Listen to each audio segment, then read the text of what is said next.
Hello everyone. Today's topic is wildlife. Wildlife refers to a variety of the life form, birds, fish, reptiles, and other animals that live together in the natural surroundings. There is a close relationship between animal life and vegetation in a region. Natural vegetation provide the food and suitable habitat for animal life. Within the habitat, plants and animals live together, interact with each other, and are interdependent. The type of wildlife present in an area correspond with the type of vegetation that grow in that area. There is a balance in nature if the relative number of species is not disturbed. So wild life में क्या क्या आता है? Birds, fishes, reptiles और animals जो कि इकट्ठे एक नेचुरल सराउंडिंग्स में रहते हैं, वो वाइल्ड लाइफ बोलेंगे हम उसे। बहुत ही क्लोज रिलेशन होता है एनिमल लाइफ का और वेजिटेशन का, क्योंकि जो नेचुरल वेजिटेशन है वो उन्हें खाना प्रोवाइड करती है, सूटेबल हैबिटेट प्रोवाइड करती है उनको वहाँ रहने के लिए। और जितने भी प्लांट्स और एनिमल्स हैं ये सारे के सारे जो हैं एक दूसरे के साथ इंटरेक्ट करते हैं और एक दूसरे पे इंटरडिपेंडेंट है। और जो वाइल्ड लाइफ है वो उसका टाइप कैसे डिपेंड करेगा कि जिस टाइप की वहाँ पे वेजिटेशन होगी, जिस टाइप का वहाँ पे वेजिटेशन ग्रो होगी, उस टाइप की वाइल्ड लाइफ वहाँ पे होगी। जैसे जहाँ पर जंगल होगा, जंगल में मेनली शेर, चीता पाए जाएंगे। जहाँ पर छोटा ग्रासेस होंगे वहाँ पर छोटे मोटे इंसेक्ट्स और छोटे मोटे बर्ड्स पाए जाएंगे। तो इसलिए जैसा जैसा वेजिटेशन होगी वैसा वैसी वाइल्ड लाइफ वहाँ पर पाई जाएगी। Next is distribution of wildlife. Each part of Earth has its own mix of animals. The forest, grassland, and desert provide natural habitat for animals. The habitat provides shelter, space for normal growth and movement, for food and water, place for breeding and raising young ones. Within the habitat, plants and animals develop their own way of life. The greatest variety of wildlife is found in the equatorial forest. Wild life की distribution कैसे हो रखी है? जैसे कि जो forest, grassland, desert होते हैं ये क्या प्रोवाइड करते हैं? ये हैबिटेट प्रोवाइड करते हैं एनिमल्स को। और जो हैबिटेट प्रोवाइड्स क्या, हैबिटेट होता क्या है? जो कि शेल्टर, स्पेस, नॉर्मल ग्रोथ के लिए, मूवमेंट के लिए, फूड और वाटर के लिए, ब्रीडिंग के लिए, यंग वंस को रेज करने के लिए जो जगह होती है उसे हम हैबिटेट बोलेंगे। और हैबिटेट के अंदर ही जो प्लांट्स और एनिमल्स होते हैं वो अपने अपनी लाइफ को डेवलप करते हैं, ग्रो करते हैं। और जो भी ग्रेटेस्ट वैरायटी है वाइल्ड लाइफ की वो कहाँ पाई जाती है सबसे ज़्यादा? इक्वेटोरियल फॉरेस्ट में। Next is Africa. Africa is rich in wild life. Elephant, hippos, rhinos, pythons, crocodiles, gorillas, apes, chimpanzees live in the equatorial forest. Grass eating animals like deer, giraffe, zebra, stags and elephants are found in the savanna grassland. Flesh eating animals like lions, tigers and leopards are also found in large number. Camels and ostriches are found in the deserts. अब Africa जो है वो बहुत ज़्यादा rich है wild life में, क्योंकि वहाँ पर elephant, hippo, rhino, pythons, crocodile, gorilla, apes, chimpanzees ये सब पाए जाते हैं। कहाँ? इक्वेटोरियल फॉरेस्ट में पाए जाते हैं। और जो भी ग्रास ईटिंग एनिमल्स हैं, जो भी घास खाते हैं, जैसे कि डियर, जिराफ, जेब्रा, स्टैग्स और एलिफेंट, ये कहाँ पाए जाते हैं? सवाना ग्रासलैंड में। जो हमने पीछे ग्रासलैंड में पढ़ा था ना, सवाना ग्रासलैंड में, वहाँ पर ये सारे एनिमल्स पाए जाते हैं। और जो एनिमल्स मांस खाते हैं जैसे कि लॉयन, टाइगर, लियोपार्ड्स, ये भी बहुत ज़्यादा मात्रा में अफ्रीका में पाए जाते हैं। और कैमल और ऑस्ट्रिच हैं जो वो कहाँ पाए जाते हैं? डेजर्ट में, जहाँ पर रेतली जगह होती है। Next is South America.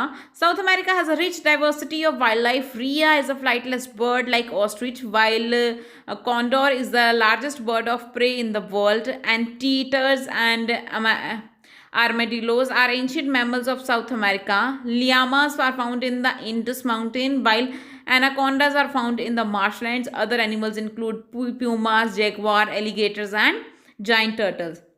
South America की जो वाइल्ड लाइफ है वो भी काफ़ी रिच है। वहाँ पर रिया जो है एक फ्लाइटलेस बर्ड है जो कि उड़ नहीं सकता, और जैसे कि ऑस्ट्रिच भी उड़ नहीं सकता, ये भी बहुत ज़्यादा मात्रा में पाए जाते हैं। एंटीटर्स हैं, जो आर्मेडिलोज हैं, ये काफ़ी एंशिएंट मैमल्स हैं, साउथ अमेरिका में ही पाई जाती हैं जो सिर्फ। फिर जो लियामाज हैं ये कहाँ पे पाए जाते हैं? इंडस माउंटेन्स में। एनाकोंडाज मार्शलैंड्स में पाए जाते हैं। और इसके अलावा और भी बहुत सारे एनिमल्स हैं जैसे कि प्यूमा, जैगुआर, एलिगेटर और बहुत बड़े बड़े टर्टल्स, मतलब tortoise. Australia has many unique animals. Half of them are marsupials, kangaroos and koalas are found only in this continent. The duck-billed platypus, emus, lyrebirds, kingfishers और kookaburras are other significant animals and birds. Australia में भी काफ़ी unique animal पाए जाते हैं, जैसे कि kangaroos, कोलास, ये सिर्फ यहीं पाए जाते हैं और कहीं भी ऑस्ट्रेलिया के अलावा और किसी भी कॉन्टिनेंट में ये नहीं पाए जाते।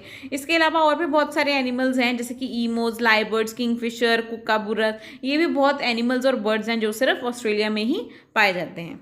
नेक्स्ट है Europe. Europe has limited wildlife as most of the forests have been cleared. The main animal species found in this continent are polar bear, wolves, wild boars, wild sheep, and native antelopes, the fur-bearing animals. Europe में बहुत कम wild life है क्योंकि वहाँ पर जो forest हैं ज़्यादातर वो क्लियर कर दिए गए हैं, वो ख़त्म कर दिए गए हैं। लेकिन जो मेन एनिमल की स्पीशीज़ हैं जो सिर्फ इसी कॉन्टिनेंट में पाई जाती हैं वो कौन सी हैं? Polar bear, walls, wild boars, wild sheep और एंटीलोप्स, ये जो हैं यूरोप में पाए जाते हैं। और ये जो हैं फर बेरिंग एनिमल्स होते हैं, इनके ऊपर फर होती है, बहेरी टेक्सचर होता है इन सबका। और फर बेरिंग एनिमल्स कौन से हैं? मिंक, सेबल्स, अर्मीज, ये क्या होते हैं? फर बेरिंग एनिमल्स होते हैं। और the well known birds include, और जो बर्ड्स यहाँ पाए जाते हैं वो कौन से हैं? Partridges, larks, cuckoos, skylarks and nightingales. Next is North America. The northern part of the North America experience very cold climate. The animal have thick fur to keep them warm. The main animal species found here are reindeer, Arctic foxes, musk oxen, sables, polar bear, and blue foxes. In other part of the continent, one can find mooses, elks, bisons, badgers, beavers, and hedgehogs. North America जो है वो बहुत ही ठंडा इलाका है, यहाँ का climate जो है वो बहुत ज़्यादा कोल्ड होता है, इसलिए जो एनिमल की जो बहुत मोटे मोटे फर होते हैं उनकी बॉडी के ऊपर जो कि उन्हें गर्म रखते हैं। और यहाँ पे जो स्पीशीज़ पाई जाती हैं वो हैं reindeer, arctic foxes, musk oxen, sable, polar bear and blue foxes. और कुछ अदर पार्ट में जो कौन से किस तरह के स्पीशीज़ पाई जाती हैं? मूसेज, एल्क्स, बिसन, बैजर, बीवर्स एंड हेजहॉग्स। अब है नेक्स्ट है Asia. Asia's extremely varied wildlife. Monkeys, sloth, leopards, tigers, elephants, and lions are found in the tropical areas. Herons, cranes, bears, and foxes are found in the temperate areas. Fur-bearing animals like hinds, minks, cables, polar bear, and musk oxen, and Arctic foxes are found in the taiga and tundra regions. Next is Antarctica. In Antarctica, there is a plenty of life where land and water meet. The water body which surrounds the continent has creatures which ranges from small krill to whales. Penguins are native to the continent and they have become the symbol of Antarctica. Snow petrels, which resembles a small white dove, is also found there. Several types of seals and albatrosses inhabited the coastal areas, especially during the summer season. अब Antarctica में क्या है कि बहुत सारी ऐसी life वो वहाँ पे बहुत ज़्यादा है क्योंकि वहाँ पर जो लैंड और वाटर है वो काफ़ी मीट करते हैं. बहुत सारी वाटर बॉडीज़ हैं वहाँ पे उसके आसपास, तो वहाँ पर मेनली वेल्स भी बहुत ज़्यादा होती हैं. वहाँ पे स्मॉल क्रिल से लेकर वेल्स तक हर टाइप की जो वाटर बॉडीज़ हैं वो पाई जाती हैं. पेंगुइन्स भी इस कॉन्टिनेंट में पाए जाते हैं, इनको सिंबल ऑफ अंटार्कटिका भी बोला जाता है. उसके अलावा स्नो पेट्रल जो एक स्मॉल वाइट डॉव है जो कि यहाँ पाई जाती है, और बहुत टाइप के सील्स और एल्बेट्रोसेस हैं जो कि कोस्टल एरियाज में ही पाए जाते हैं. वो किस टाइम पे पाए जाते हैं? समर सीजन के टाइम पे. Next topic is conservation of wild life. अब वाइल्ड लाइफ की कंजर्वेशन भी बहुत ज़रूरी है. जैसे कि हमने नेचुरल वेजिटेशन को कंजर्व किया था, इसके साथ साथ हमें वाइल्ड लाइफ को भी कंजर्व करना बहुत ज़रूरी है क्योंकि ये हमारा हेल्दी और बेटर फॉरेस्ट जो है वो क्रिएट करते हैं. जब ये होंगे तो हमारा फॉरेस्ट भी अच्छा होगा, हमारी नेचुरल वेजिटेशन भी अच्छी होगी. और वाइल्ड लाइफ कंजर्वेशन में क्या आता है? Protection, preservation, propagation of rare species of plant and animals in their natural habitat. वो वाले प्लांट्स को और एनिमल्स को बचाना जिसकी स्पीशीज जो है वो काफ़ी कम रह गई हैं. जैसे डायनासोर्स ख़त्म ही हो गए हैं, ऐसे ही जो स्पीशीज़ हैं प्लांट्स की, एनिमल्स की जो बहुत कम रह गई हैं, उन्हें बचाना जो है वह बहुत ज़रूरी है. इसके लिए गवर्नमेंट ने बहुत सारे स्टेप्स लिए हैं वाइल्ड लाइफ को कंजर्व करने के लिए. वो कौन कौन से स्टेप्स हैं? जैसे कि animal and plant have a strong relationship with their habitat. Forest constitute the best natural habitat for wild life, so the natural habitat should be conserved. जो एनिमल्स और प्लांट्स हैं उनका बहुत एक अच्छा रिलेशन होता है हैबिटेट में. उनको उनकी ग्रोथ को और उनके हैबिटेट को बचाने के लिए वाइल्ड लाइफ को बचाना बहुत ज़रूरी है.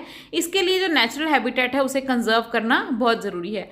Illegal hunting, traffic of animal should be prohibited. जो इलीगली हंटिंग होती है, शिकार होता है एनिमल्स का या बर्ड्स का, उसको ख़त्म किया गया, प्रोहिबिटेड किया गया, उन पर रोक लगाई गई है.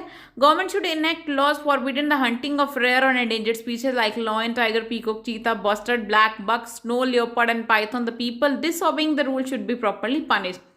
गवर्नमेंट ने काफ़ी सारे लॉ बनाए हैं कि जो भी एंडेंजर्ड एनिमल्स हैं या बहुत रेयर पाए जाने वाले एनिमल्स या स्पीशीज़ हैं जैसे कि लॉयन टाइगर, पीकॉक, चीता, अगर इनको कोई हंटिंग करता है, इनका कोई शिकार करता है तो उन्हें पनिशमेंट भी दी जाएगी।